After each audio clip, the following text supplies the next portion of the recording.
Hola, muy buenas tardes, amigos. Estamos en tiempo de entrevista, estamos en tiempo de la espada y la pluma. Y hoy tenemos con nosotros a un autor que no es la primera vez con el cual nos enfrentamos, que es José Antonio de la Iglesia. José Antonio de la Iglesia es un hombre especialista en temas de la Guerra Civil, de la Segunda Guerra Mundial, en temas de historia militar en general.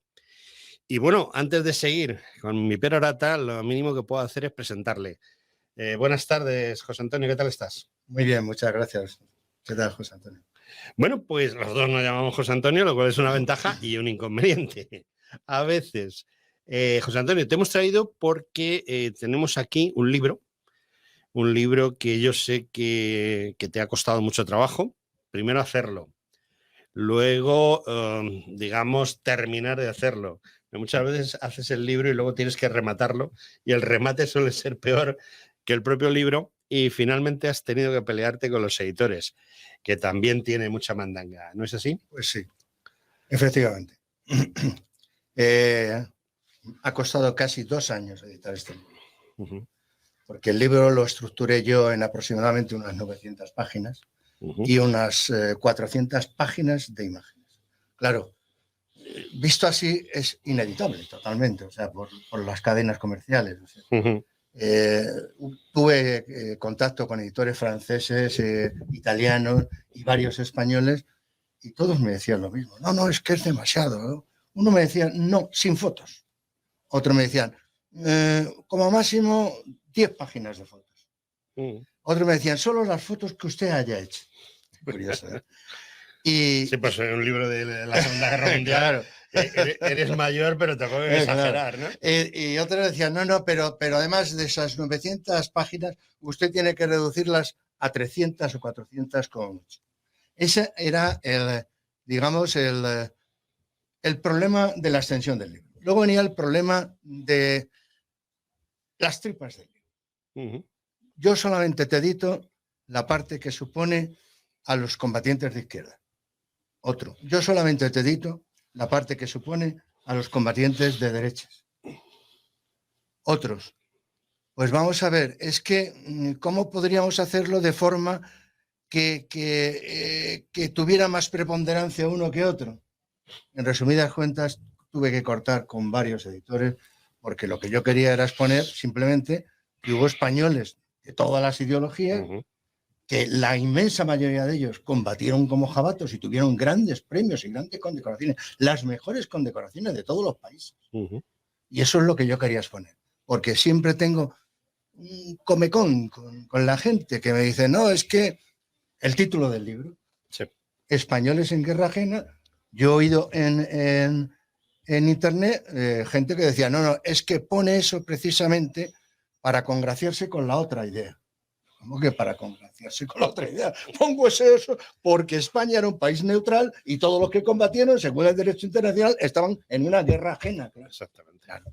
Y sus más y sus menos, hasta que ya al final el editor de SND Ediciones me dijo, bueno, yo te lo edito, porque esto salió como 2 libros, pero te resumo todo en un solo libro, lo compaginamos de forma con las fuentes y tal, de que esas 900 páginas queden en 600, y no puedo poner más de 60 páginas de imágenes. Para mí era un lobo feroz, pero dentro de los lobos feroces era el más benigno. Con lo cual le dije que sí, que efectivamente que no tenía ningún problema que me lo publicara. ¿Qué pasó? Pues que el resto, hasta 400 páginas de imágenes, yo no las podía dejar perder. Ni para mí, ni para la gente que quisiera verlas. Entonces abrí una página en Facebook que se llama igual que el libro. Y ahí están metidas por capítulos del libro todas las imágenes que yo fabriqué, porque las fabriqué yo, o sea, fui haciendo los montajes por temas y por capítulos, todas las imágenes para cualquiera que las quiera ver sin ningún problema. Bueno, la verdad es que es un esfuerzo ímprobo y lo que más me llama la atención es lo que me acabas de comentar de Facebook, porque normalmente los autores son muy reacios no ya a enseñar lo que no van a enseñar, sino incluso a enseñar lo que enseñan. Yo tengo precisamente la experiencia de haber editado un libro que tú conoces sobre las escuadrillas azules, en el cual todas las imágenes que aparecen son propiedad del ejército, y tuve hasta un pleito porque había un señor que decía que esas imágenes eran suyas, lo cual me llamaba poderosamente la atención porque en la primera página ya se especificaba: todas estas fotos han sido cedidas por el Servicio Histórico del Ejército del Aire y por lo tanto pertenecen al ejército y bla, bla, bla. Bueno, pues hubo un señor que se empeñó en que aquellas fotos eran suyas. Y bueno, pues vale, lo que usted quiera, vamos. ¿Y usted qué quiere? ¿Que vayamos al juzgado? Pues vamos al juzgado. Hay una equivocación muy grande en cuanto a la propiedad intelectual de la fotografía, sobre todo. Es decir, yo cuando hice el libro sobre las memorias de mi padre, y Mañana saldrá el sol, todas las fotos que puse eran mías, vamos, eran de mi padre. Sí, sí. Y dije, al poner allí, al hacer sacar la licencia de propiedad intelectual, pues me dijeron: ¿fotografías propiedad? Y dije, sí, de mi propiedad. Dice, vamos a ver, me explicó el funcionario. De su propiedad no quiere decir que las tenga usted en su colección, quiere decir que usted las ha hecho. Si usted las ha hecho, la propiedad intelectual es suya. Si no, no es suya, aunque las tenga usted en su colección. Claro, me dejó sorprendido, porque yo creía que el que la tenía en su casa, en su álbum, era de él. Pues no, no es de él, es de quien la ha hecho. Efectivamente. Eso no lo sabe mucha gente. Protestan y abren pleitos. Salvo que hayas vendido esa propiedad, claro. Bueno, si has vendido la propiedad, sí, pero si yo tengo una foto de mi padre y la vendo por internet, ni es mía ni es del que la compra. Ni es del que la compra. O sea, claro. Efectivamente. Claro. No, pero hay muchos problemas con la propiedad. Bueno, lo cierto es que lo importante es el libro. Claro. Vamos a ver, José Antonio, ¿cómo surge la idea de hacer el libro? Porque esto, yo por lo menos, mi experiencia es que, bueno, pues ves una cosa, empiezas a rondarte la cabeza, bueno, pues me gustaría escribir algo sobre esto, y luego un día de repente, pues te ves que tienes la baraja en la mano para poder jugar la partida y entonces utilizas la baraja, ¿no? Claro. ¿Es así como te ha sucedido o era una cosa que tú ya tenías matizada mucho antes? No la tenía matizada. Mi especialidad siempre ha sido la historia antigua militar o el frente del este. El frente, con muy pocas entradas en el frente central de Europa. Nunca había tocado el frente occidental de Europa ni el Pacífico. Pero un día leí un libro de Mesquida, que era precisamente los españoles, que hablaba sobre los españoles que liberaron París, hablaban de la 9 y todos estos, y dije, hombre, pues curioso, voy a investigar de esto un poquito, claro. Y me puse a investigar y no era la 9 era una pequeña mota de los miles de españoles que combatieron en el frente occidental. Pero hasta miles de españoles que como obreros militarizados fueron más de 55.000. Como soldados de las fuerzas francesas, aproximadamente unos 15.000.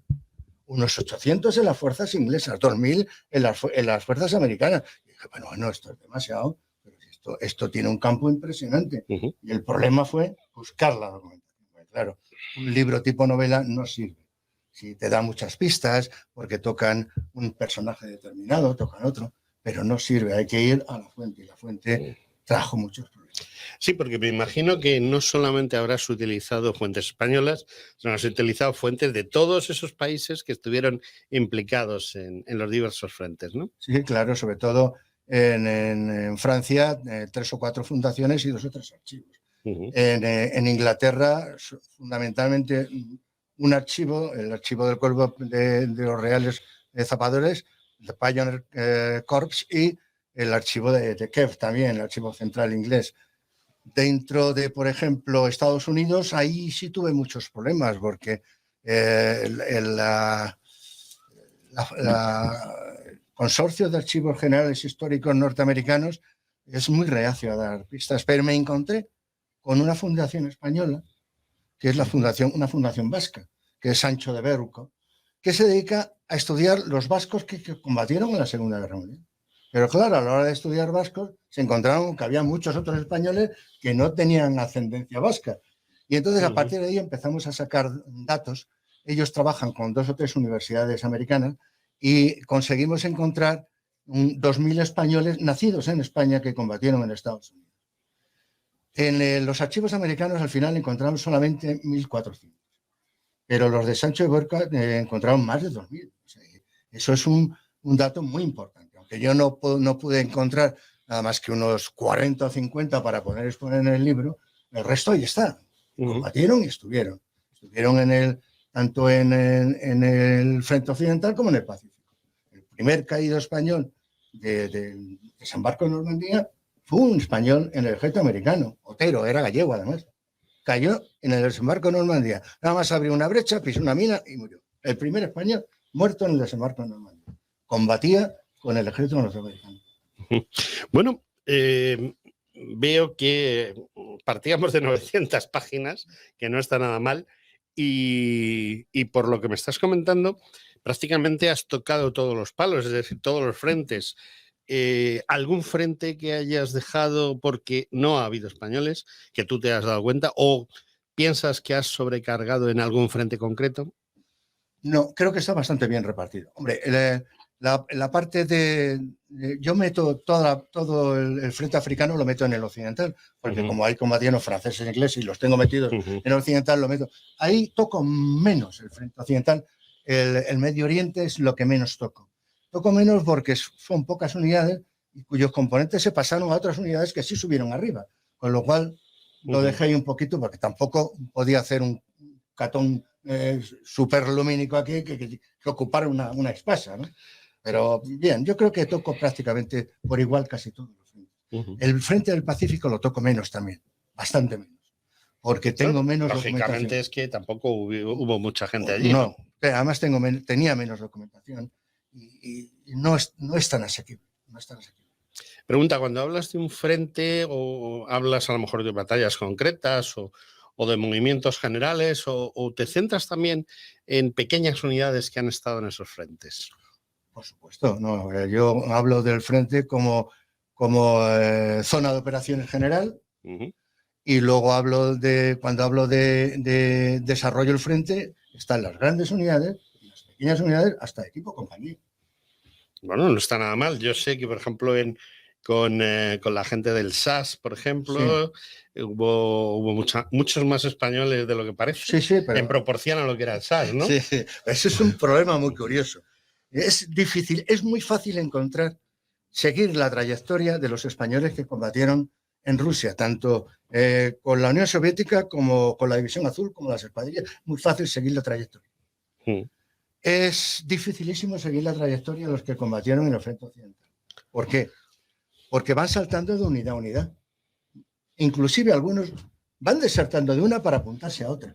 Y además incluso hasta se cambiarán de nombre en algún momento. Efectivamente, algunos cambian de nombre, aunque muchos siguen manteniendo su número de filiación. Algunos cambian en otras unidades. O sea, al cambiar de nombre, cambian de número. Y ocurre una cosa muy curiosa. En el ejército francés hubo, en la mezcolanza del ejército francés y el ejército inglés, supone que algunos soldados estuvieron en 6 unidades distintas. Caramba. Saltando de una a otra. De Inglaterra a Francia, Francia a Inglaterra. Curioso, muy curioso. Y no solamente el SAS, más españoles hubo en el PSOE. Muchos más, porque además el PSOE trabajaba por operaciones y en la operación Esconce, que es la que cogía prácticamente España, pues había ahí cerca de 40 o 50 españoles metidos en servicios especiales. Origen de esos españoles, porque entiendo perfectamente que la gente que estuvo en la División Azul, las escuadrillas azules o en la Fuerza Aérea Soviética, está claro de dónde provienen. Sí. Pero cuando hablamos, por ejemplo, del Frente Occidental, no tiene por qué todos los que están allí proceder de las fuerzas republicanas de la Guerra Civil, ¿no? ¿O sí? ¿O me equivoco? La mayoría sí. La mayoría sí. Mayoría sí, porque todos provienen de los refugiados en Francia. El 500.000 inicial, que luego se quedó en unos 200.000, pero al principio de esos los separaron por clases, las mujeres por un lado, los hombres útiles por otro, los niños también, los que eran soldados los metieron en otros campos. Entonces, ahí hubo al principio unos 1.500 españoles que nada más llegar dijeron que ellos se apuntaban a la Legión Francesa. Fueron los primeros que voluntariamente se apuntaron a la Legión Francesa. Después empezaron ya los problemas de la guerra con Alemania, el primer decreto de Ladier que obligó a todos los mayores de 14 años a alistarse en las fuerzas francesas. Se podían alistar por 5 años o por la duración de la guerra. Depende del tipo de alistamiento, iban a una unidad a otra. Unidades de infantería o de marcha de la Legión Francesa. Y ahí se alistaron, en esas unidades francesas, hay muchas dudas. Unos dicen 3.000, otros dicen 20.000. Los datos que he sacado yo del Ministerio de Defensa francés habla, si mal no recuerdo, de 8.000 en los regimientos de marcha y 7.000 en los regimientos de infantería. Total 15.000. 15.000 en Francia. En Francia. 15.000 soldados en Francia. La mayoría de ellos eran soldados que venían de la Guerra Civil Española. No hablamos de las brigadas internacionales, que esos entraron en otro sitio. Además de ellos, pues sí, muchos de los que eran mayores de 14 años que no quisieron pasar a las compañías de trabajadores para extranjeros, pues entonces también se alistaron normalmente en los regimientos de marcha, más que en los regimientos de infantería. Eso en cuanto a las fuerzas francesas. Las fuerzas inglesas tuvieron varios puntos de crecimiento. Uno de ellos fue uno directo desde Gibraltar. O sea, españoles que se exiliaron en Gibraltar y de allí fueron pasando y se metieron en Inglaterra y ahí se apuntaron a las unidades inglesas que solamente les permitían. Inglaterra no permitía extranjeros en sus unidades de primera línea. Entonces crearon las unidades auxiliares de ingenieros.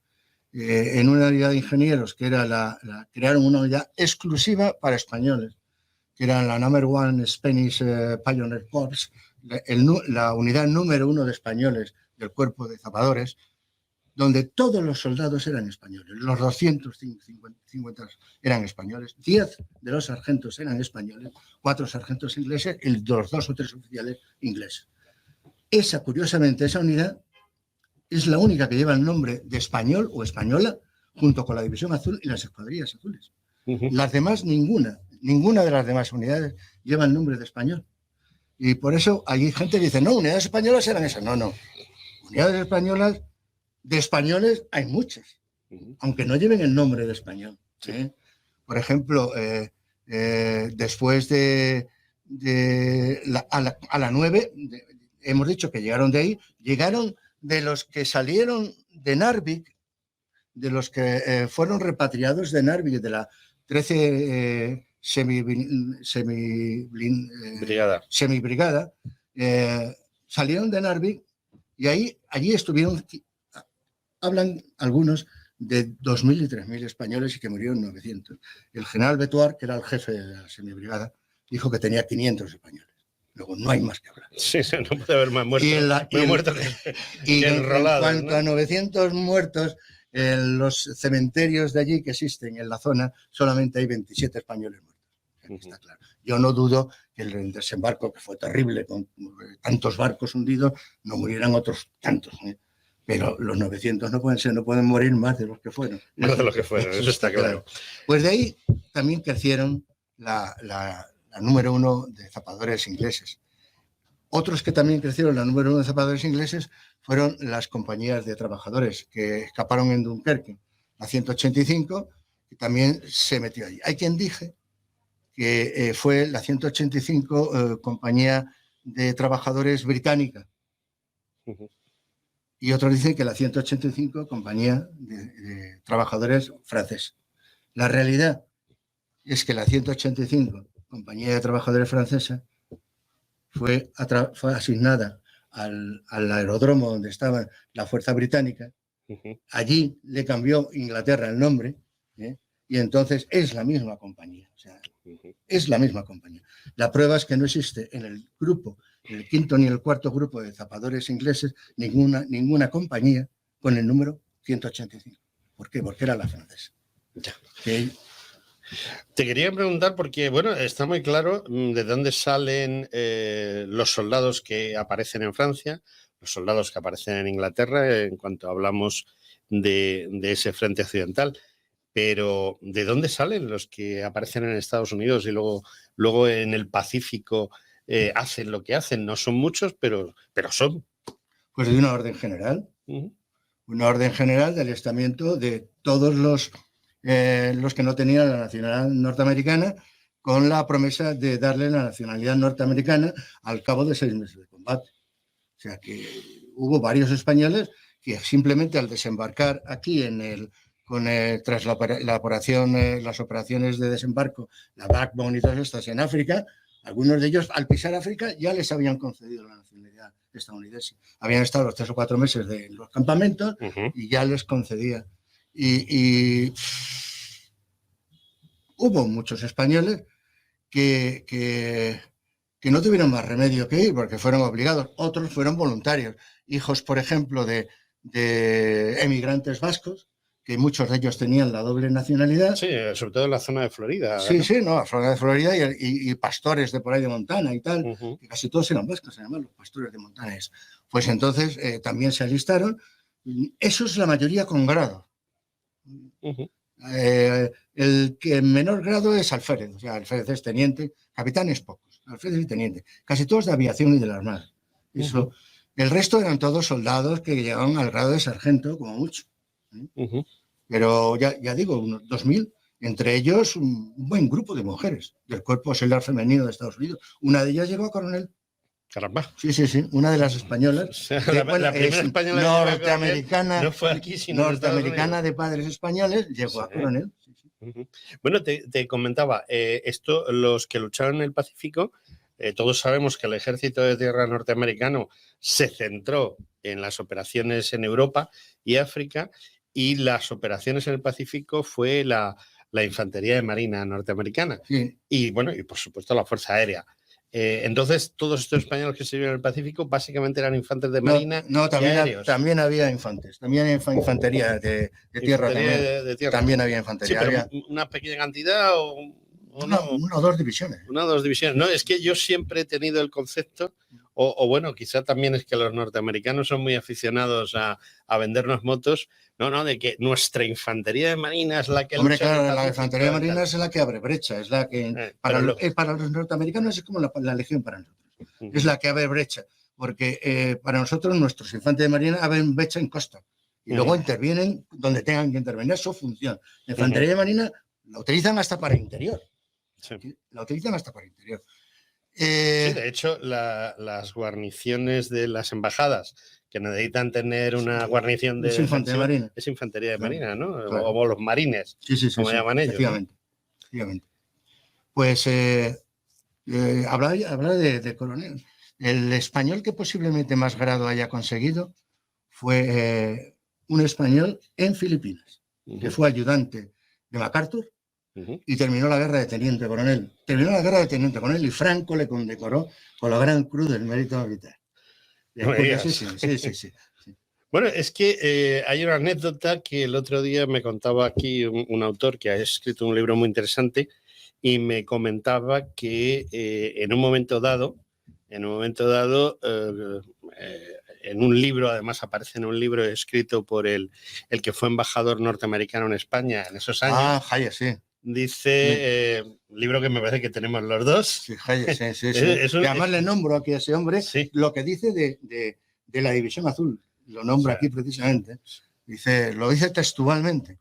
España mandó aquí la División Azul para demostrar, no para combatirnos a nosotros, sino para demostrar su animadversión contra el comunismo. Sí, porque parece ser que, además, Hayes lo comenta muy bien, que en conversaciones que tuvo con Franco le comentaba que nosotros estuvimos en 3 guerras a la vez. Una contra el comunismo, en la que éramos beligerantes, una en Europa, en la que éramos neutrales, y una en el Pacífico, que si nos hubiesen propuesto participar como aliados de los norteamericanos, hubiésemos ido como aliados. En realidad llegaron a proponer una división para Japón. Sí. A España. Estados Unidos llegó a proponer que España enviara una división a Japón al terminar la guerra en Europa. Y lo que pasa es que Franco dijo que no estaba en condiciones España de otras historias de otras este tipo. Historias. Sí.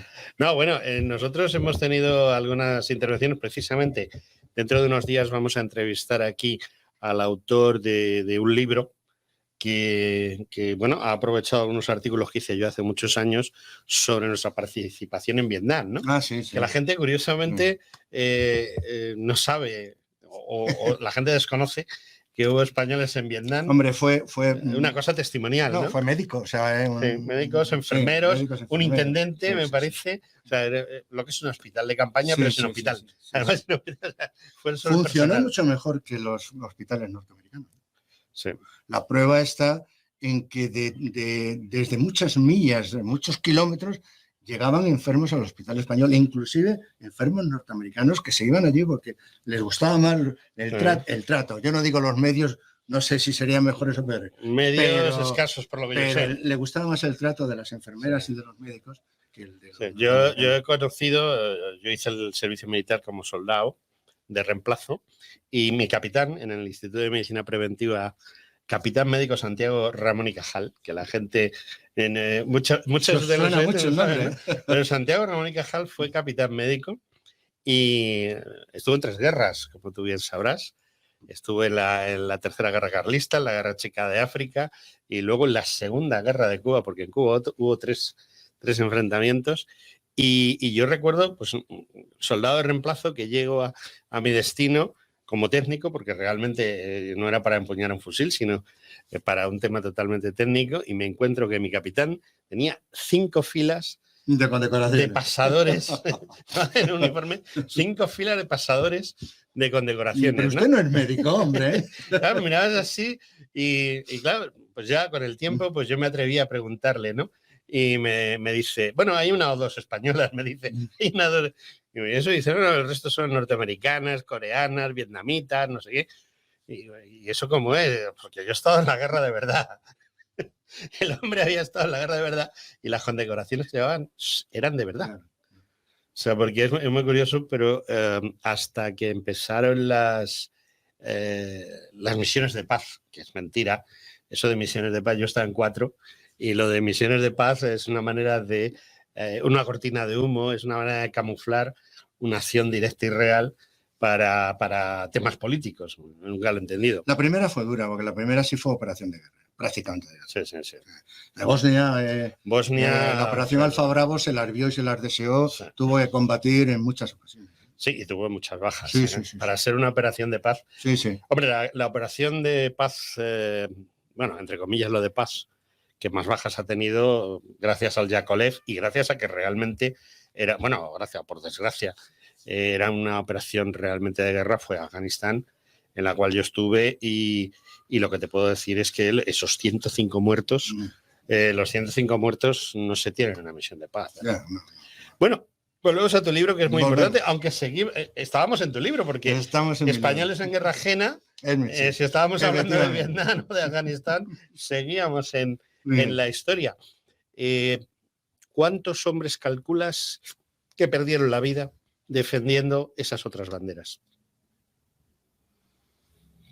Pues muy bien, vamos a ver. Es una pregunta de examen, ¿eh? No, facilísimo de contestar.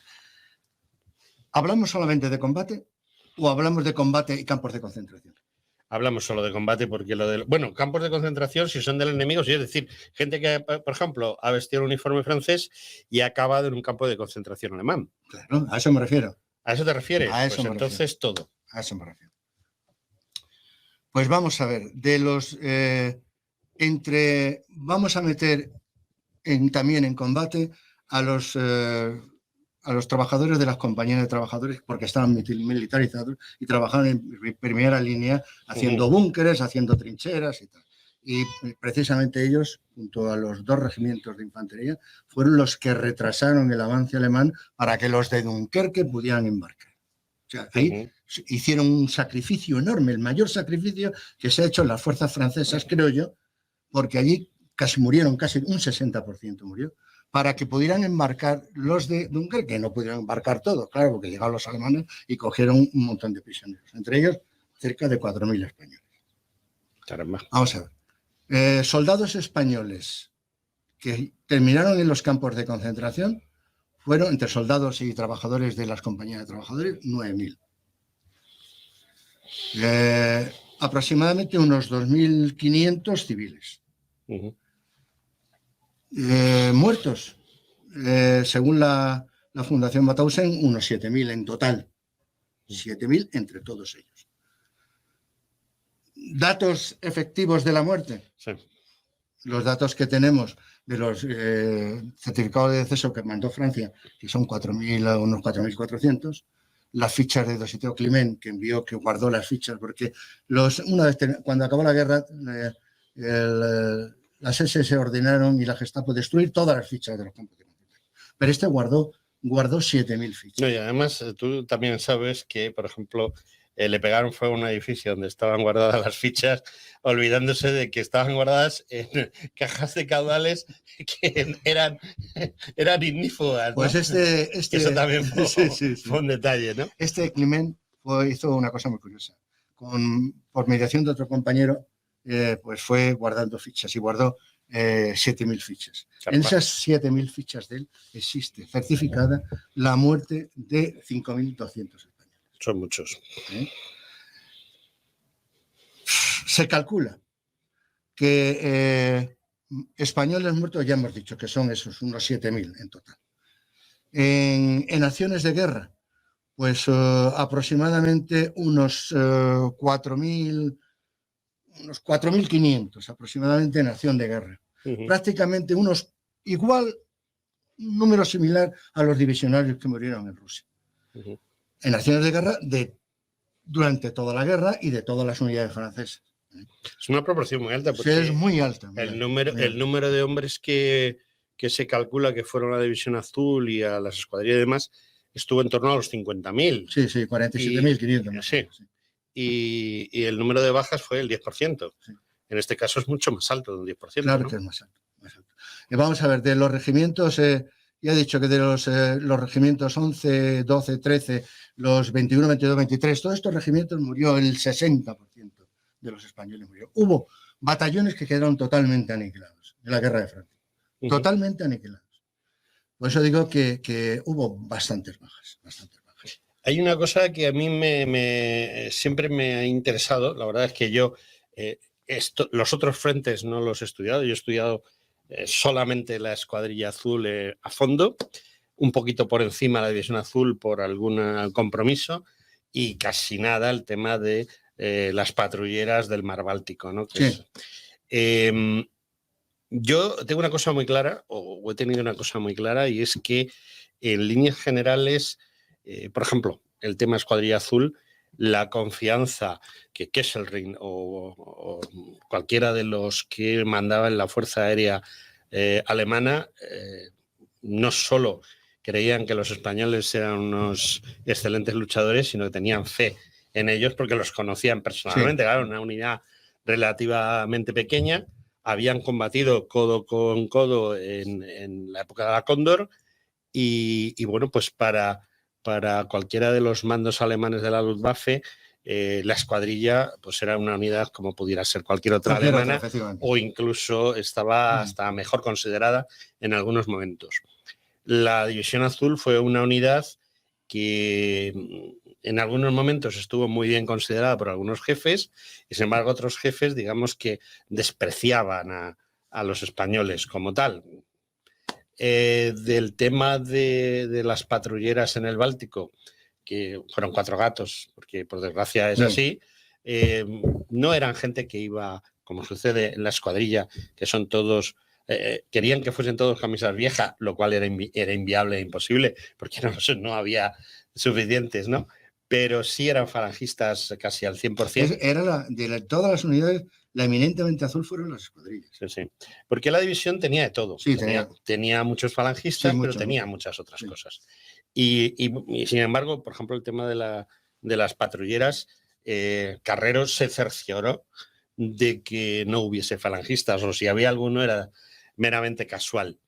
Entonces, claro, la manera de mirarlos por parte de las autoridades alemanas era muy diferente en los 3 casos. Por lo que yo sé, las unidades, los pilotos que combatieron en unidades de la Fuerza Aérea Soviética desconfiaban de ellos. Es lo que yo sé. Pero políticamente. Políticamente. No como combatientes. No, la prueba es que muchos terminaron en el Gulag. O sea que... Pero ese es el tema. Eso no pasó en el otro bando.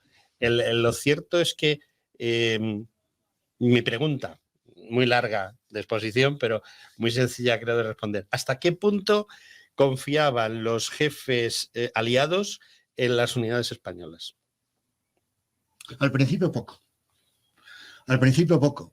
Una vez que ya comenzaron a formarse las primeras unidades en Francia, la verdad es que, claro, tenían más experiencia que los franceses. Venían de una guerra, los franceses no. Venían de 3 años de guerra. Los jefes empezaron a ver cómo funcionaban en el destrípate por el terreno, no en el 1, 2, 1, 2, sino tírate al suelo y avanza. Vieron cómo funcionaban y empezaron a confiar en ellos. Empezaron a confiar en ellos hasta el punto de que hubo jefes franceses, por ejemplo, el comandante teniente coronel Pouf, el mismo Leclerc, que decidió que quería combatientes españoles en sus unidades. Hasta el punto que hubo un batallón, el 3er batallón de la división Leclerc, de la compañía de marcha del Chad, del regimiento de marcha del Chad, que era de la división Leclerc. Ese 3er batallón le llamaban el Hispano, sobrenombre de Hispano, no era 3er batallón del regimiento del Chad. Le llamaban de sobrenombre Hispano porque tenía una compañía donde todos eran españoles, otra compañía donde la mitad eran españoles, y la tercera compañía, una tercera parte, eran españoles. Entonces, claro, resulta que la mitad o más de la mitad del batallón, inicialmente, cuando se creó, eran españoles. Además, porque lo quería el jefe del batallón. El jefe del batallón llegó a ordenar al comandante de la compañía famosa, la 9, la 9ª, que era la primera del 3er batallón, 9ª en el regimiento, pues llegó a ordenar a este capitán, el capitán Dron, que tuviera paciencia con los españoles, que se adaptara a ellos, que eran los mejores combatientes que él había conocido. Y Dron hizo eso.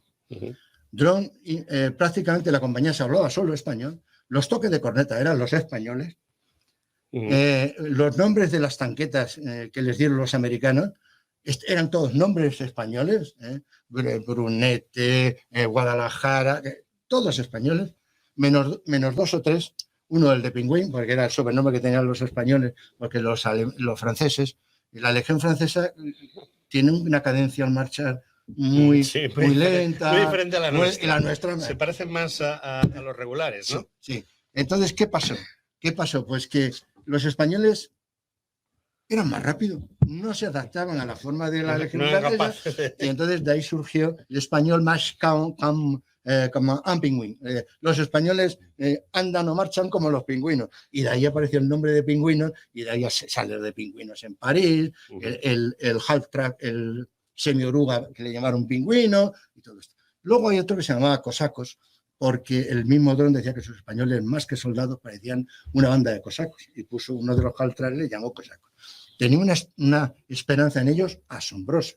El mismo Dron, que era desconfiado al principio, al final dijo que eran los mejores soldados que él había tenido, anarquistas, antimilitaristas. Dice, pero a la hora del combate nadie puede con ellos.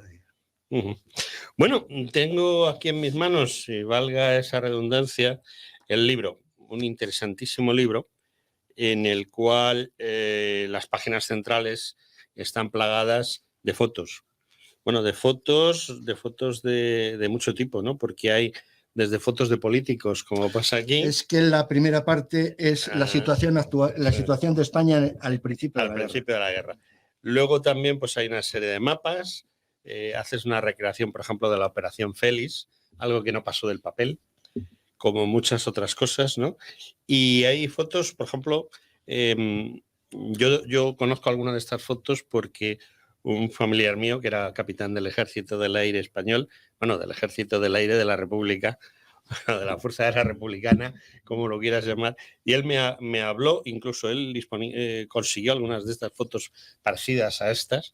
Él luego estuvo, lógicamente, en la guerra y demás. Y luego aquí hay una serie de, por ejemplo, insignias, parches de brazo, parches de gorra, etcétera, de las unidades. Y luego ya nos metemos en fotos de españoles con otros uniformes, ¿no? Y tenemos aquí pues todos los uniformes habidos y por haber, desde franceses a norteamericanos, y por supuesto hay un recuerdo al ejército alemán, porque es quizá en el cual más llama la atención, porque era pues eso, la unidad completa, la División Azul, ¿no? Y bueno, pues la verdad es que sospecho que es una lástima que el resto de las fotos de las que hemos estado hablando no estén aquí, pero estoy completamente convencido que hubiese completado mucho el libro. También veo en el libro, por ejemplo, estos listados que creo que son muy interesantes porque son listados con los cuales nos ayudan a conocer todo lo que has hecho. Me llama poderosamente la atención que en estos momentos en los cuales existen los delitos de opinión, algo muy curioso en una democracia occidental como es esta, en la cual no se pueden contar ciertas cosas. Yeah. Hombre, entiendo que tú has sido exquisito al escribirlo y has tenido mucho cuidado y sobre todo entiendo que nuestro amigo de SND Editores está haciendo un esfuerzo titánico. Sí, por tu libro y por más libros, no te lo puedes imaginar, que ha hecho un gran esfuerzo. Sí. En cuanto al otro, es muy fácil de escribir. Si tú a una cebolla le quitas todas las hojas innecesarias y dejas solo en el núcleo de las hojas que son simplemente de función militar, has conseguido un éxito. No te metes en política, no te metes en ideología. Es muy difícil, es difícil, pero hay que conseguirlo. A mí me ha costado y además en algunas partes del libro se nota. Pero si se basa uno en la función estrictamente militar de un capítulo, de una unidad, de unos hombres, entonces está dando unos datos verídicos y nadie puede decir absolutamente nada. Nadie. Y hemos hablado solamente de la parte de los franceses, los ingleses y tal. No hemos entrado en la División Azul, ni hemos entrado en, por ejemplo, hemos pasado de largo en los aviadores de Kirovabat y todos estos. No hemos entrado en las brigadas independientes soviéticas, no hemos entrado en el batallón especial soviético, pero yo sí. Sí entras. Bueno, no hemos entrado porque no ha surgido. En las escuadrillas azules, en los españoles de la Kriegsmarine, que no solamente fueron marinos a los planes BAR, también fueron marinos contratados directamente por los alemanes que se dedicaron a guardar las desembocaduras de los ríos navegables, en una especie de marina que ellos llamaban la marina auxiliar. O sea, que hay mucho que tratar, hay mucho... el libro está repartido prácticamente en dos partes. Hay tanto del frente occidental, ingleses, franceses, como del frente oriental, División Azul, tal, hay tanto. ¿Cuánta gente estuvo en las fuerzas soviéticas luchando bajo la bandera soviética, sí, bajo Stalin? Pues aproximadamente unos 900. ¿Nada más? 900 en fuerzas de tierra. En fuerzas de tierra, bueno, sí, yo sé que más luego los ciento y pico aviadores. Igual que hubo una unidad aérea francesa también. Y unos 20 en la marina. Nada más, 20. Nada más, muy poquito. Porque casi todos los marinos de todos los barcos que estaban españoles que requisó la Unión Soviética de forma ladina, como Franco no terminó de pagarle la deuda, dijo, la deuda que estaba, para mi entender, suficientemente pagada con el oro, ¿no? Más que de sobras, ¿eh? Pues como no quiso pagar la deuda, pues incautó todos los barcos que estaban allí. Y entonces todos esos marinos se quedaron con que no sabían qué hacer. Unos poquitos vinieron a terminar la guerra española, 39 aproximadamente, muy pocos. Y el resto se quedaron allí, ¿qué hacían? Pues una cuarta parte al Gulag, porque no querían trabajar ni querían alistarse en los partisanos, en los guerrilleros, y otra parte, pues eso, a las fábricas de Kharkov, a fabricar material de guerra, o en los guerrilleros. Hubo muchísimos españoles en los guerrilleros. Casi todos eran, de los guerrilleros, la mayor parte eran trabajadores de Kharkov, aviadores y marinos. Casi todos. Unos 300 o 400 estuvieron en la brigada independiente, y que pertenecía a la Stavka, o sea, al ejército de tierra.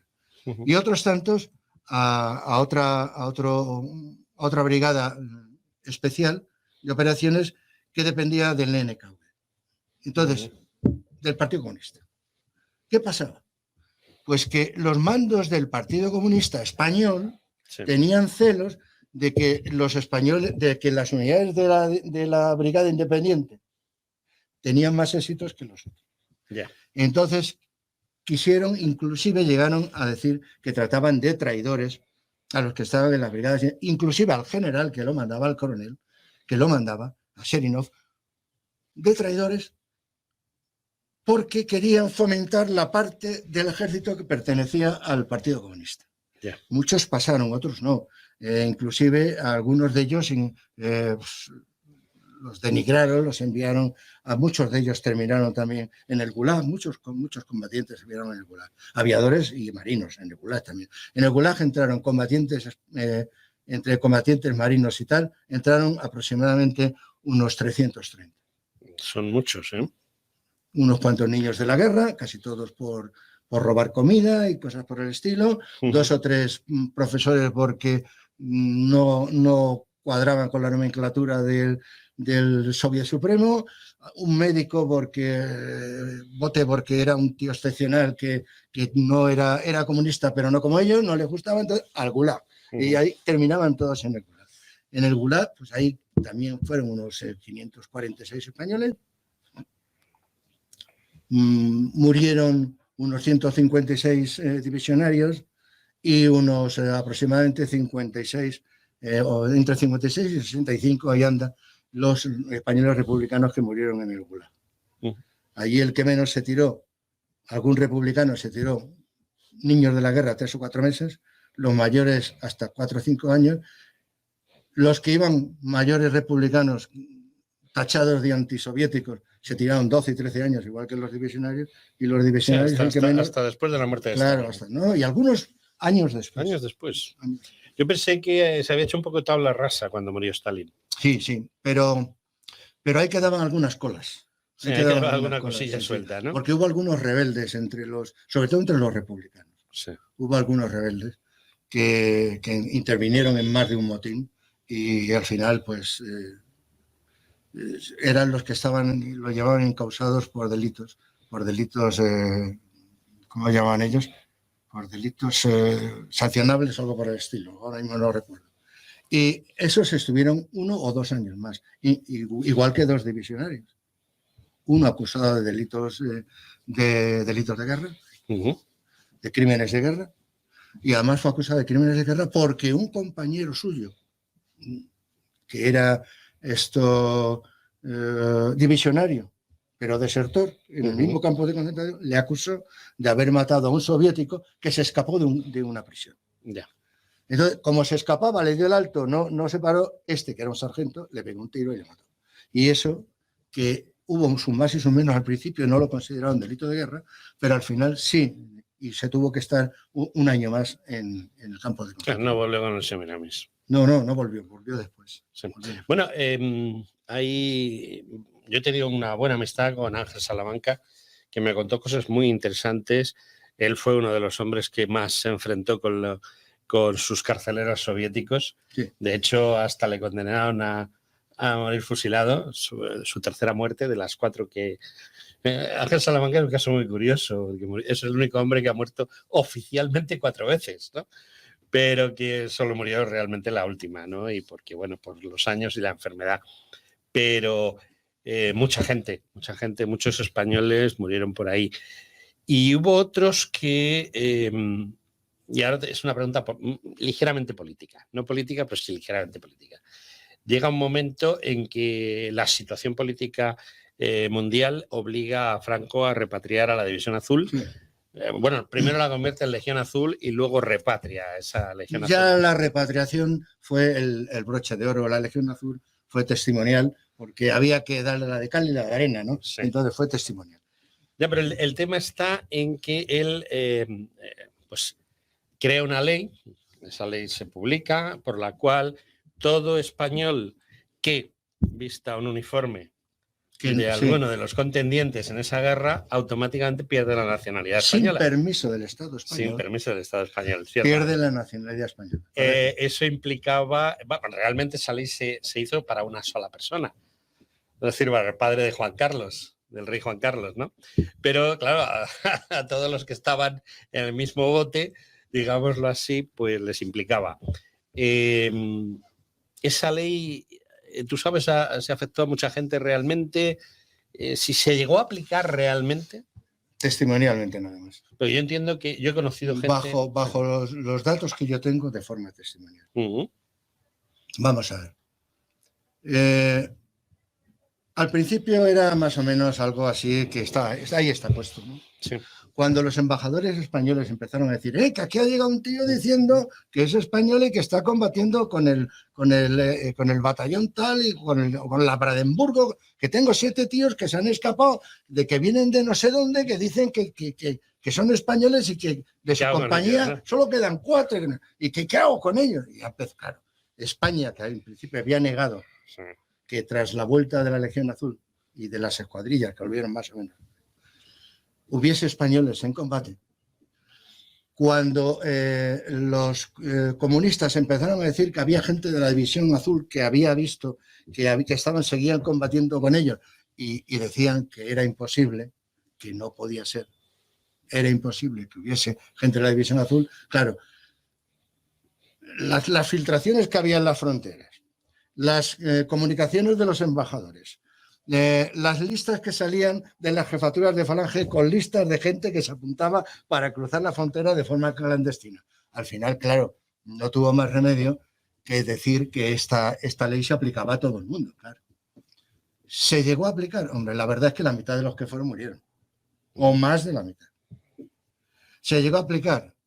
Pues hombre, yo creo que no. Yo creo que no. Lo que no hicieron fue reconocerles ese tiempo de campaña. En España, ni esos trienios en España, no les reconocieron nada. Pero no se aplicó tampoco la ley de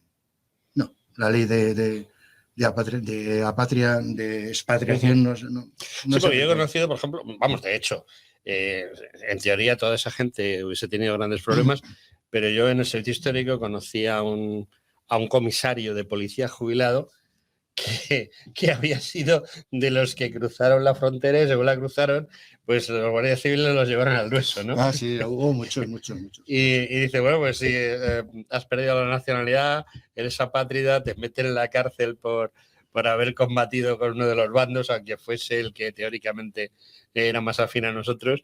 Luego, ¿cómo puedes llegar a comisario de policía, no? O sea, es un claro ejemplo de que aquello fue un poco teatro. Sí, fue tan teatro que, por ejemplo, con la red de espionaje del Atlántico, bueno, también hablo de todas las redes de espías, que en algunos casos son rocambolescos, es graciosísimo cómo rizan el rizo los tíos y cómo al final fracasan por tonterías. Sí, bueno, desde la red del sur, que fracasó porque que eran comunistas todos, seleccionados en África por el servicio, lo que es actualmente la CIA norteamericana, para actuar en España, la Operación Banana, Operación Apricot, todas estas operaciones eran comunistas y traían dinero, se los entregaron a los comunistas de aquí. Además, los comunistas de aquí no solamente se quedaron con su dinero, sino que les denunciaron y terminaron 8 de ellos fusilados y el resto, casi todos en la cárcel por 30 años. Curiosísimo. Pero lo que te decía, de la red del Atlántico hubo cuatro divisionarios que fueron alistados por la ADER para ir a París, y en París les dieron clases de cómo enlazar con los servicios alemanes, cómo encriptar comunicaciones, etc. 2 de ellos volvieron con el grado de teniente, uno de alférez y otro de teniente, eran sargentos de la división. Cobraba cada uno 1.000 pesetas al día, al mes, de aquella época. 1.000 pesetas al mes era un dinero. Bueno, pues ellos trabajaron en Ceuta, en colaboración con el cónsul alemán de Ceuta. Pues los descubrieron y los engancharon a todos. Fueron a consejo de guerra y al final los más que estuvieron en prisión fueron el que más 4 meses. Sí, bueno, esas cosas pasan, ¿no? El que más 4 meses. Una cosa es lo que parece y otra que son aquí. El que más 4 meses. Bueno, José Antonio de la Iglesia, que eres un gran compañero y amigo, eres una persona que se ha tomado muy en serio esta historia de la Segunda Guerra Mundial y que nos ha sorprendido. A mí me ha sorprendido enormemente este libro que tengo en las manos y que no me queda más remedio que, o sea, es que es casi obligatorio decirle a los oyentes de esta emisora y los que nos puedan oír por otros canales que hay que comprar este libro porque digamos que es una pieza imprescindible, ¿no? Algunos dicen que es importante, otros dicen que imprescindible no he oído yo nunca. Importante sí. Bueno, en algo me tengo que diferenciar de los demás, ¿no? Importante es una pieza. Toca muchos capítulos. Libros que toquen todos los capítulos hay pocos. Muy bien, pues nada, SND Editores, José Antonio de la Iglesia, Españoles en Guerra Ajena, y el autor que está aquí a mi lado y que le despedimos. Y que salgo porque presento el libro en el espacio Ardemans dentro de 2 horas.